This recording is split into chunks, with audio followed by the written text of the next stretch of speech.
suara orang baca Quran pun ada. Tapi tak ada orang.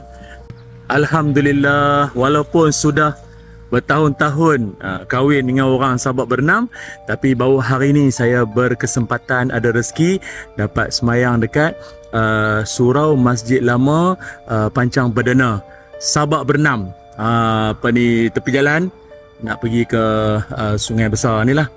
Alhamdulillah, sebab sebelum ni banyak kisah-kisah cerita yang mana Masjid Lama atau Surau Masjid Lama Pancang Perdana ni daripada tahun 1905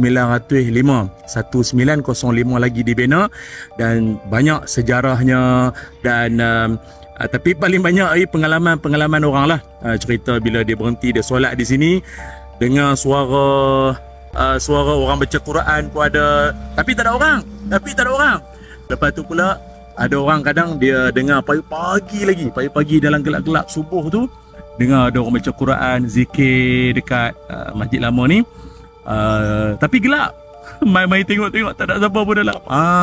Kita sebagai orang Islam, kita jangan anggap benda ni sebagai satu yang ni mesti nak dirungkai. Tak payah. Kita orang beriman, Allah Taala mengajarkan bahawa salah satu sifat orang beriman adalah dia beriman dengan perkara ghaib. Salah satu perkara ghaib adalah makhluk-makhluk jin lah. Jin pun jin Islam pun ada. Sebab itu dalam Quran Allah Taala sebut apa? Wa ma khalaqatul jinna wal insa illa liya'budun. Tidak aku jadikan jin dan manusia melainkan untuk beribadah kepada Allah. Maknanya jin Islam lah beribadat semua. Cuma mungkin kita lah rasa seram, rasa meremang kan. Ini satu keunikan kalau mai ke Sabak Bernam ni, Surau Masjid Lama Pancang Perdana.